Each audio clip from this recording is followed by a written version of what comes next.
नमस्कार, मैं नियाज खान और आप देख रहे हैं एनएमएफ न्यूज। महाराष्ट्र की सियासत पर सबकी नजर है। बागी विधायकों को लेकर एकनाथ शिंदे गुवाहाटी में शिफ्ट हो गए हैं। अभी राजनीति के 3 केंद्र बने हुए हैं। पहला महाराष्ट्र, जहां शिवसेना प्रमुख और सीएम उद्धव ठाकरे की कुर्सी खतरे में है। दूसरा गुवाहाटी, जहां बागी विधायक जमे हुए हैं। और तीसरा दिल्ली, जहां पर बैठे सियासतदान महाराष्ट्र पर तीखी नजरें गड़ाए हुए हैं।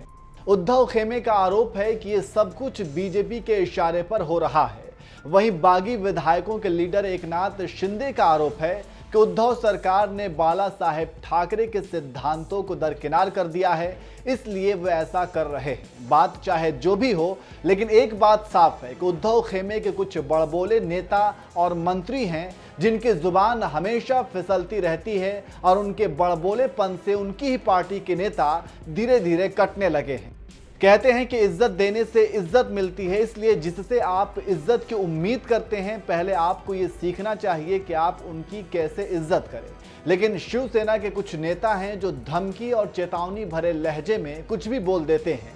बागी नेताओं का आरोप है कि लगातार उनको दरकिनार किया जा रहा था, उनको नज़रअंदाज किया जा रहा था। वहीं जब से बागी विधायकों ने बगावत शुरू की है, तब से शिवसेना के नेता बदजुबान हो गए हैं और कुछ भी धमकी भरे अंदाज में बयान दे रहे हैं। अभी हाल ही में संजय राउत ने एक ट्वीट कर धमकी भरे लहजे में लिखा था, कब तक छिपोगे गुवाहाटी में, आना ही पड़ेगा चौपाटी में। राउत के इस भाषा पर बहुत से लोगों ने उनको खरी खोटी सुनाई थी। वहीं उद्धव सरकार के एक और मंत्री हैं जिन्होंने धमकी भरा बयान दिया है। इनका नाम है सुभाष देसाई। ये शिवसेना सरकार में मंत्री हैं और वरिष्ठ नेता हैं। इन्होंने कहा है कि शिवसेना भवन में एक डाका हुआ है। अगर वह महाराष्ट्र के किसी भी बिल में होते तो महाराष्ट्र की पुलिस उन्हें घसीट कर लेकर आती। इसलिए डरकर वे लोग गुवाहाटी में जाकर बैठे हैं और धमकियां दे रहे हैं, परिवर्तन का सपना देख रहे हैं। सुभाष देसाई यही नहीं रुके, उन्होंने आगे बोला, जिस दिन भी वह मुंबई आएंगे उनमें से आधे से ज्यादा शिवसेना भवन में दाखिल हो जाएंगे और बाकी को एयरपोर्ट से बाहर निकलने नहीं दिया जाएगा। 72 घंटे या उससे ज्यादा दिनों तक एयरपोर्ट का घेराव करके रखा जाएगा।